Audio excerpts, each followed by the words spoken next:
Hey everyone, today we're going to talk about measurement and in particular distributions and how you can find where people fall in distributions. So let's just start talking about what distributions there are first.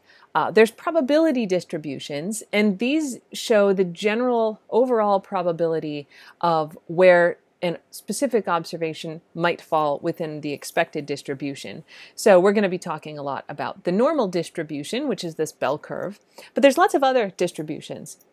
Uniform distribution, U-shaped, log normal, and so on. There's a bunch here, and we're going to talk in depth as we go on about these different types of distributions and where you might observe them. So those are probability distributions. They're smooth and they show the theoretical probability of where any observation might fall in a range. There's frequency distributions, and you can see these look kind of like the probability distributions, except we have bars. And the reasons that we do that is that these are actual observed frequencies of particular values. So for example, here you can see on the x-axis that we have numbers grouped by 5. So this would, for example, represent an observed value of 5 or 15 or 25. That might also represent ranges, so this could be, say, 10 to 20 with 15 in the middle. This could be 20 to 30 and so on.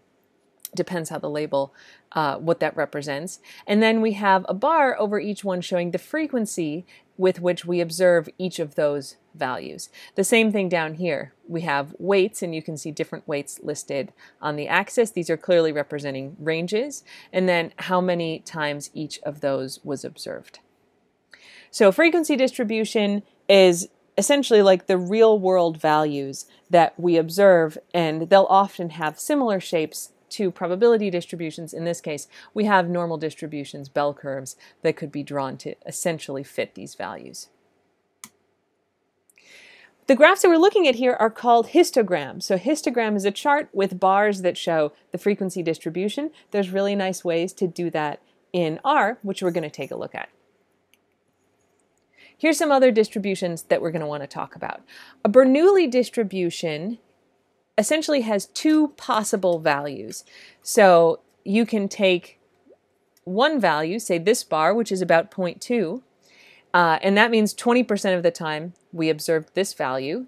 The other bar should be about 80%. They should add up to 1. So here we have a value of 0.2. Here we have a value of 0.8. Together they add up to 0.1. So you could imagine, say, flipping coins. How often do you get heads versus how often do you get tails?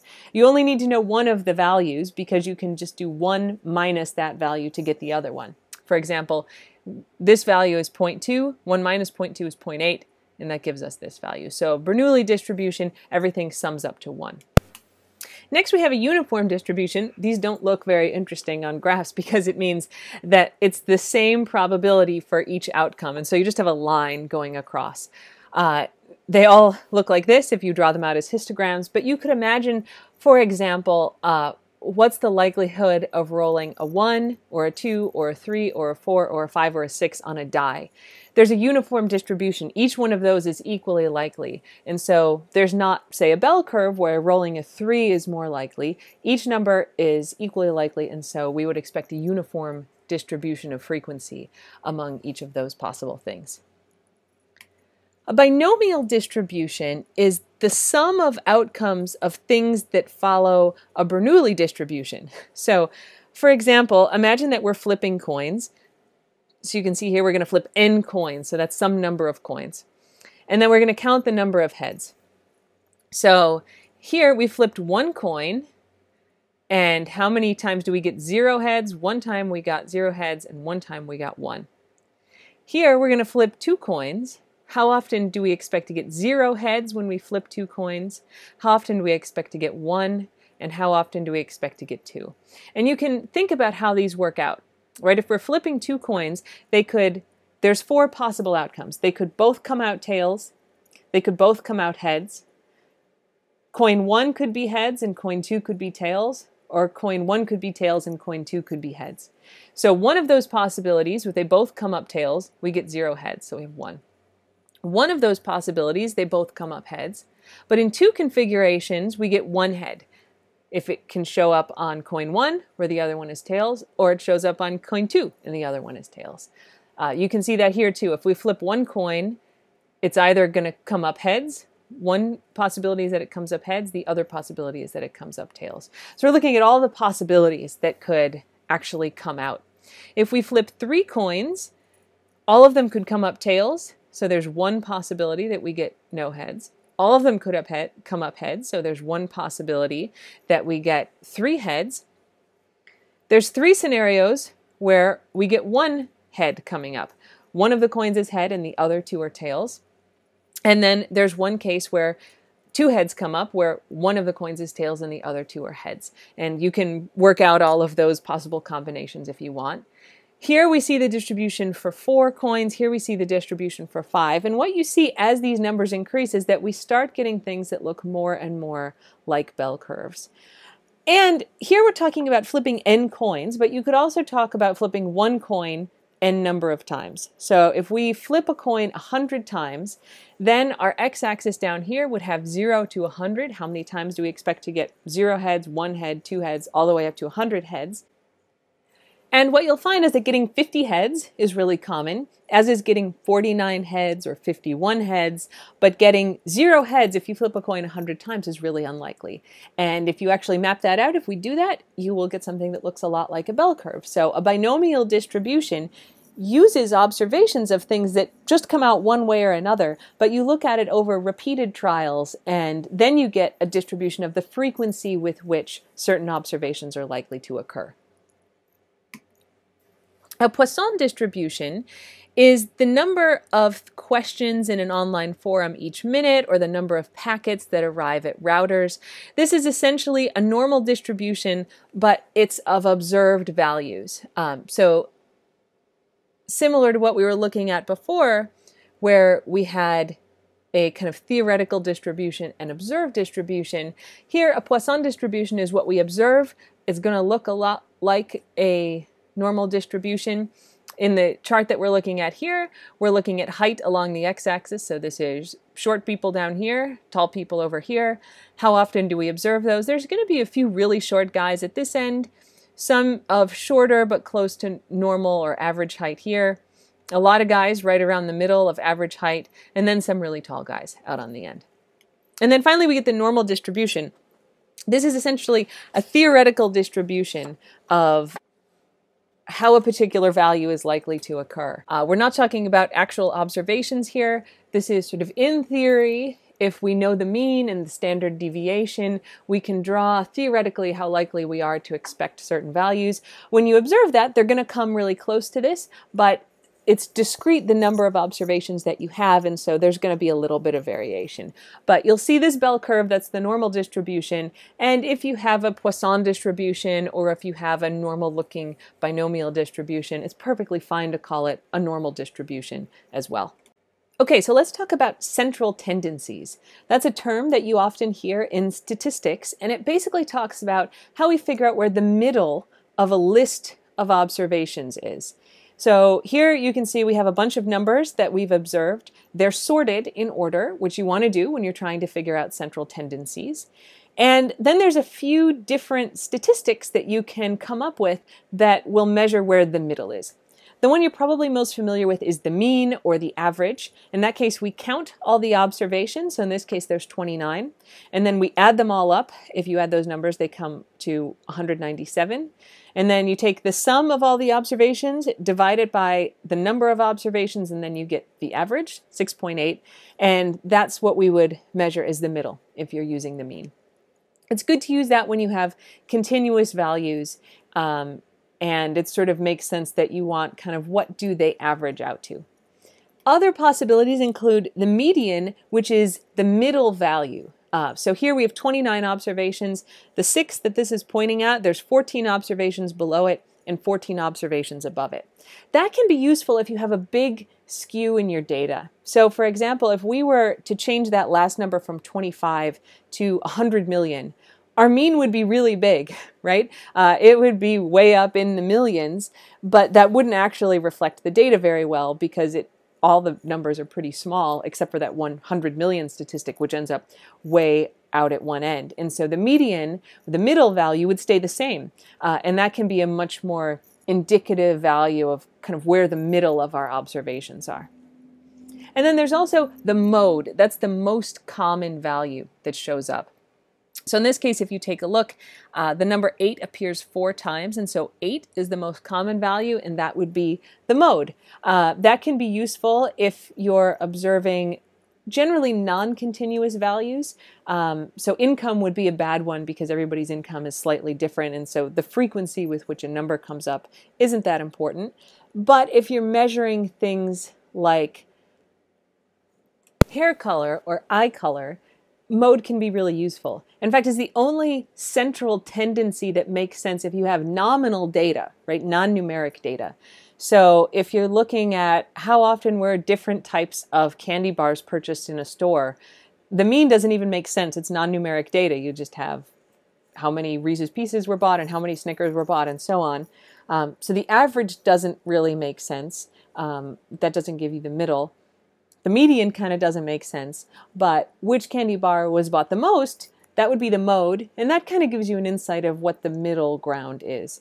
So mode is often used with nominal data, but often we report all 3 of these values, the mean, the median, and the mode, when we're giving statistics on numbers.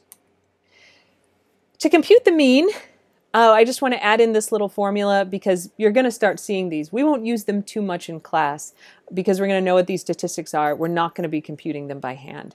But it's useful to be able to recognize what all this means. So just to refresh your notation understanding, this represents the sum of whatever comes afterwards. So we're going to take the sum of all the x values. X is generally used to reflect an observation, an observed value. So if we were talking about weight, it would be a specific person's weight. This numerator of the equation here, this means the sum of all the values, so the sum of all the weights in that example, divided by n. When you see a capital N, like I used up here, that's the number of observations. Some people will use other things, but typically a capital N is the number of observations. So here we have the sum of all the observed values divided by the number of observations, exactly what I wrote down here, the sum of all our numbers divided by how many there are. And then that gives you the mean, which is x, just like an observation with a line over the top. So that's the average value of x. And so you'll see this notation in x with the line over it to represent the mean or the average a lot. And I just want to make sure you're familiar and remember all those different notations as we start moving into seeing some more formulas. Okay, so there's 2 major statistics that we're going to pretty much always compute, especially with continuous data. The mean is one and variance is the other. So we actually are mostly going to be computing standard deviation, the second one here. But standard deviation, if you look, this formula, it's just standard deviation is the square root of the variance. So this looks really complicated, but what are we doing here? Again, this is the sum of an observed value minus the mean, which we've already computed, squared. And essentially we square that because it gets us out of negative numbers. So the variance is measuring basically how far are observed values from the mean. And so some are going to be above and some are going to be below. But if we square them, then we don't cancel things out with negative numbers. The squaring always makes it positive. So we take an observed value minus the mean, square that difference, and then add up the sum of all those squares. So for example, if the average weight of a person is, say, 150 pounds, and the first person we look at weighs 140, we do 140 minus the mean, 150. That gives us negative 10. We square that, which gives us 100. And then we repeat that for the next person and sum up all of those differences. We divide that by the number of observations minus 1. So if we have 100 people, we divide it by 99. That gives us the variance, and the variance is sort of meaningful, but we've got big numbers potentially at the top, or really small numbers if our differences are less than 0, because squaring them makes them a lot smaller. So if we take the square root, it brings us back into the scale that we're used to making observations in. So we do exactly the same thing. We compute the variance and take the square root. The way that you'll see these notated, standard deviation sometimes is written as SD, or it's written as a sigma. Variance is written as sigma squared, right? The standard deviation is the square root of variance, or variance is the square of standard deviation. So get familiar with those notations. So an x with a bar over it and SD, or a mu, which is like a Greek letter M, and sigma. These are ways to represent the mean, and these are ways to represent standard deviation. You'll see both of them all over the place, and so it's really worth knowing and keeping both of those in mind. So standard deviation essentially is going to give you ranges around the mean that contain certain percentages of the population. Now, if we want to compute probabilities, we map out the standard deviation. This looks super complicated, right? And I put it on here just because you all should feel very smart because you know how to do this. We know what all the values are in this formula. So sigma here is the standard deviation. We do the standard deviation times the square root of 2 pi. E, that's the base of the natural log. That's a constant like pi. And we raise that to the value of x, which is an observed value, minus the mean, squared, over 2 times the standard deviation squared. If you were to put this into a graphing calculator, this is what it makes you, this picture down here, which I took just from a graphing calculator program. And you see we've got a nice kind of flat normal distribution. I've distributed with a mean of 0 and a standard deviation of 1. So it's kind of called the normal standard deviation, or the normal distribution. So the mean is here at 0, and then you can see we slowly taper off on a bell curve here. You don't need to be able to reproduce this formula for anything, but it's worth being able to recognize that if you were to take this formula for a normal distribution, plug it in, this is the graph that it would give you. And it's worth knowing that because if we want to predict where someone might fall in this graph, or how likely it would be to fall in this graph, what we do is compute the area under the curve.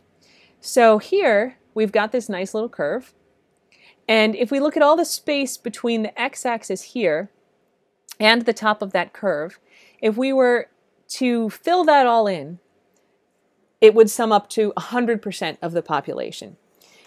So assume that the area under this whole curve is 100%.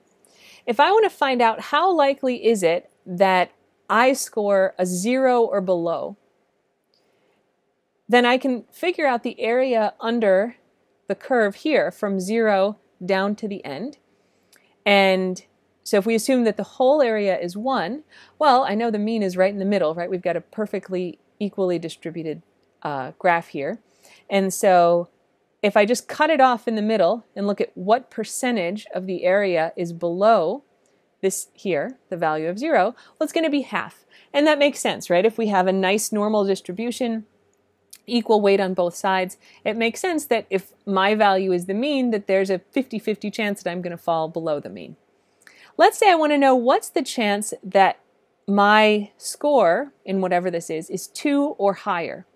Well, I could just fill in this area between 2 and the end of the curve, and the area under that compared to the area of the whole curve tells me the probability that I score a 2 or more.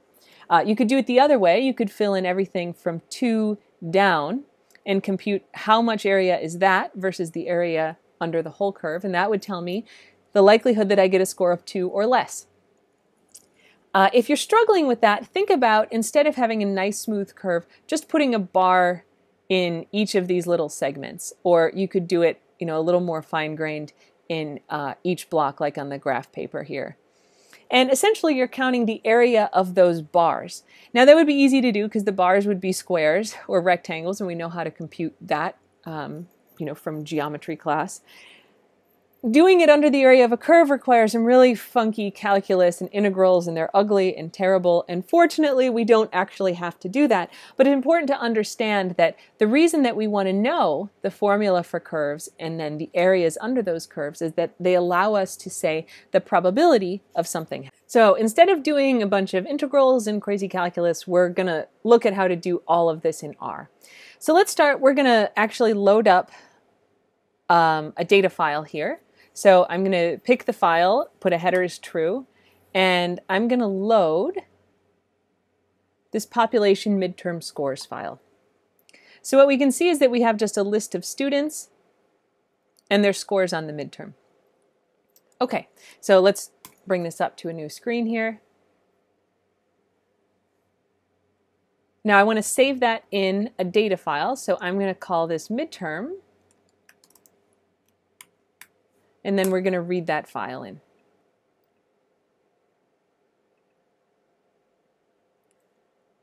Okay, so I can have a little preview of that up here if we want, and we can see we have the midterm score for each person. So let's look at some commands that we might use in R to describe this. First, we can do the mean, and we're going to use midterm. That's our table that we read in, and remember then we use a $sign and then pick the variable that we're interested in. We only have one here, midterm score. And if you do that, it gives us the mean. So the average score on this midterm was a 65. You can also do things like max, which we didn't talk about in the slides, but might be interesting. And so the maximum score was 92. We could do the min.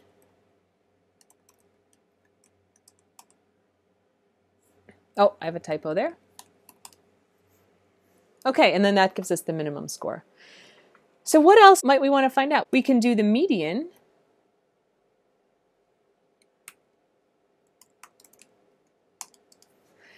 And so that means the middle value is 65.35729. When the median is close to the mean, that's good. It means we have kind of everything kind of close in around the same value. Okay, so that gives us some of our descriptive statistics, especially when we're looking at central tendency. We can also get the standard deviation this way. So SD will give us the standard deviation, and we do midterm $sign, midterm score. And so that says the standard deviation is 10. So now we know our mean is going to be around 65, and then we're going to see a lot of people within 10 on either side, and so on, getting further out from that. All right, so let's clear that so we can see a little bit more. And we're going to talk about how we can actually look at this data, because we can make plots of this data ourselves. So we can do a histogram of the data with the command hist, and then we just give the variable that we want a histogram of. So in this case, midterm, $sign, midterm score, and you see our histogram pops up over here. This is the kind of thing you see in very sciencey papers. They all have these R-generated plots, and I think they're beautiful and scientific. So we have the midterm score along the bottom. We have the frequency, how often did that score happen?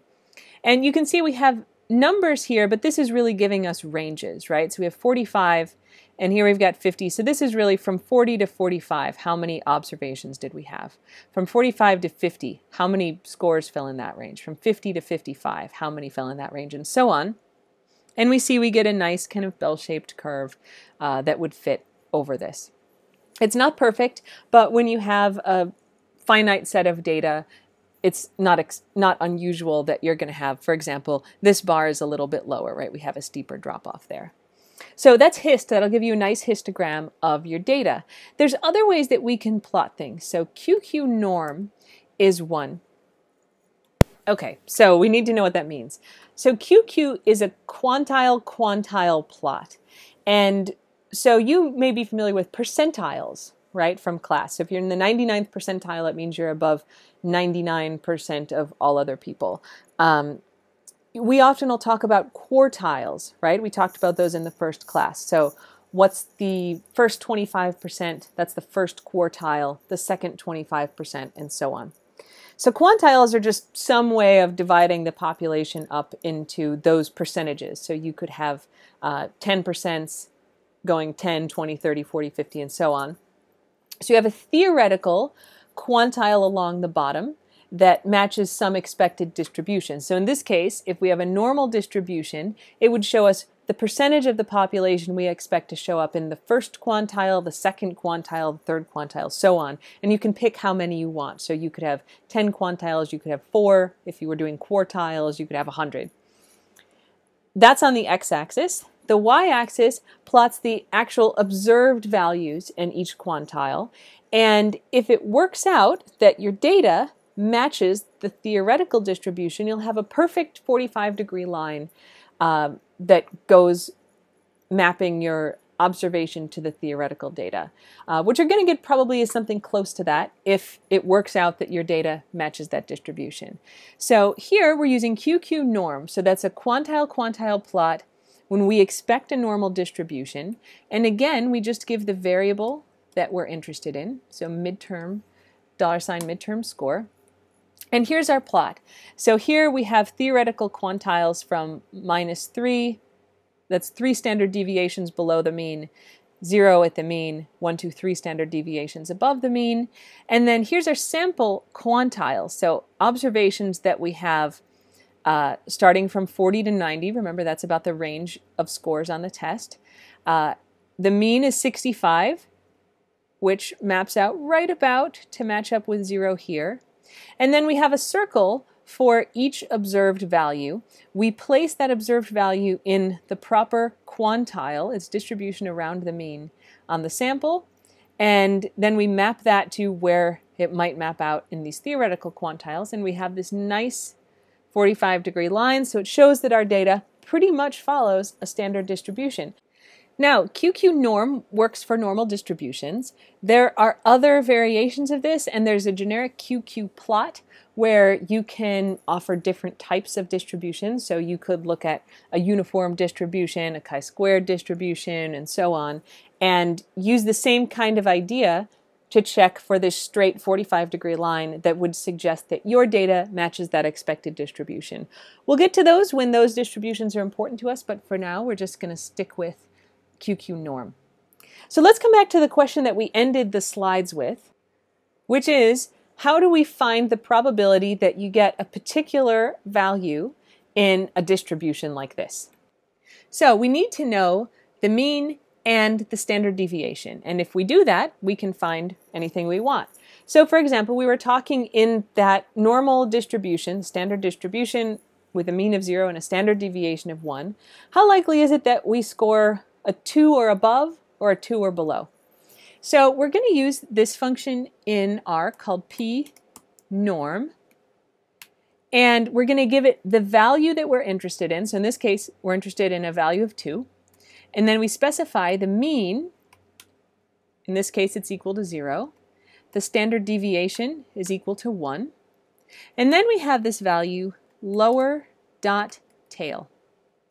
So that means, are we looking at values of 2 and below or 2 and above? So lower tail either gets set equal to true if you want to find everything below 2, or you set it equal to false if you want to find everything above 2. So let's just start with it equal to 2. If we do that, it says 97.7. So there's a 97.7% chance in that distribution that you score a 2 or below. And that makes sense if we look at it. 2 is way up here at the end, so there's a really big chance that I'm going to score below 2. Now remember, it's a 100% probability. So if there's a 97.7% chance that we're below 2, that means there's around a 2.3% chance that we're above 2. And if we come back to R and try that same command with tail equals false, which means we're looking at values of 2 or above, not below, we get just about that, 2.27, so around a 2.3% chance that we score a 2 or above. And you can try this with any value. So here we're looking at a normal standard, at a standard normal plot with a mean at 0 and a standard deviation of 1. But say we're looking at things like heart rate. So we know the mean heart rate is 71, a standard deviation is 15, and we want to know how likely is it that someone has a heart rate of 90 or above. All right, I'm going to put all those values in here. So we want to know if my heart rate is 90 or higher, how likely is that to fall in this range? I said the mean is 71, the standard deviation is 15, and we're looking, does it have a value of 90 or above? So we're going to set lower tail equal to false. And if you're struggling with that lower tail, we just refer to each end of our normal distribution as tails. You may have heard this term, the long tail, right? That's this part out here. This is the tail, and this is the tail. And so the lower tail is the one that goes on this end, and the upper tail is the one that goes on this end. So if we set lower tail equals to true, it means we're looking at the tail down here on the left side. If we set it equal to false, that means we must be looking at the one on the right. So here we have a mean of 71, a standard deviation of 15, and we want to know how likely is it that I get a score of 90 or higher, and it says there's about a 10% chance that that happens. So this gives us a really nice way of just figuring out how likely is it that you got a particular value given the distribution that's expected. And so we could try something like coming back up here to our standard normal plot. The mean is 0, the standard deviation is 1. How likely is it that I get a score of 1,000, which is really big? And the answer is 0. Now technically it could happen, but it's really unlikely with everything centered around the mean, so it basically works out to 0. So what we've been looking at is computing this over a chart, but before R and before nice calculators, you didn't have tools that could easily compute this for you. At the same time, you didn't want to be doing a bunch of calculus by hand, and so the way that this was done is that you actually would look up what's called a z-score. So a z-score converts your values into a standard normal distribution with a mean around 0 and a standard deviation of 1. And then it gives you this score, a z-score, which you go look up in a table. And that table, which looks kind of like the graphic we've got here, gives you the probability that for that value, for that z-score, that you're likely to fall below the mean. So you'd get books of these tables and look them up. To compute a z-score, it's really easy. So you have your mean and your standard deviation. The z-score is just an observed value minus the mean divided by the standard deviation. And you can do that for any values. What you're going to get with this z-score intuitively is how many standard deviations above or below the mean a value is. So if we come back to our problem of the heart rate that we were just talking about, we do this formula. So our heart rate, our observed value is 90. We subtract the mean, which is 71. We divide it by the standard deviation, and that gives us 1.27. That's our z-score, which means that if you were to have a heart rate of 90 on a standard normal distribution, which means a nice normal curve that looks like this, you would fall 1.27 standard deviations above the mean. So in a normal standard distribution, this standard deviation is 1, so that basically means you go to 1.27 on this chart, which is about here. That's where your value would fall. And then you could go into a table and look up 1.27, and it would tell you for 1.27 the area under the curve in a standard normal distribution is 0.9 to go below or about 0.1 to go over, which we know from the computation that we just did in R. So you will see z-scores all over the place, and they're useful because of this intuitive understanding that the z-score tells you how many standard deviations above or below the mean it is. Z-scores can be negative. So if you had a heart rate not of 90, but say of 60, you do 60 minus 71. That would give you a negative value, so your z-score would be negative, which is fine. That means that you are some standard deviations below the mean. So you will sometimes see this reported in academic research papers because it gives people an intuitive understanding of where the particular value that you're interested would fall in a standard normal distribution like this. One more thing to keep in mind is the 68, 95, 99.7 rule, which it takes a little bit of time to remember it, but it's a great rule. So if you have a normal distribution like this, what it says is that if you're within one standard deviation, so going one standard deviation below the mean and one standard deviation above, about 68% of the population will fall in that space. So one above or below. If we're looking at a standard normal distribution, which means our mean is 0 and the standard deviation is 1, it means 68% of the people will fall between -1 and +1. 95% will be within 2 standard deviations and 99.7% are within 3 standard deviations. Now, if you have the z-score in mind, suddenly it starts to make more sense, just intuitively, right? Because you know, all right, if we're at 1 standard deviation above the mean, +1 for the z-score, that means we have everything below the mean, right? So 50% of the population falls below the mean in a standard normal deviation like this. All right, and we also know 68% falls within 1 standard deviation. So if you just divide that by 2, 34% will be in this 1 standard deviation below. 34% will be in 1 standard deviation above. And so if we have a z-score of 1, that means the value's falling right here, 1 standard deviation above. So it's 34% of the population above the mean, plus that whole 50% over here. So there's about an 84% chance that a value is 1 standard deviation or below. If you have a z-score of 1, you know that means, all right, that's above about 84% of the population. If it's 1.27, so you know then intuitively, you can't really figure out the exact value, but you know, all right, well, if the z-score were 2, I'd be up here to 95% of the population within these 2 standard deviations, but it's even more than that, right? Because I get this extra bit down here. So I'd have the 50% below the mean, I'd have another 34% here, and then I get additional here. An even easier way to compute it is, since 95% is within 2 standard deviations, that means 5% is outside those. And you divide it in 2, so you have 2.5% is more than 2 standard deviations below, 2.5% is more standard deviations or above. So for 2 standard deviations from the mean, if we have a z-score of 2, we know that 2.5% of the population is more than that, which means 97.5% of the population is below it.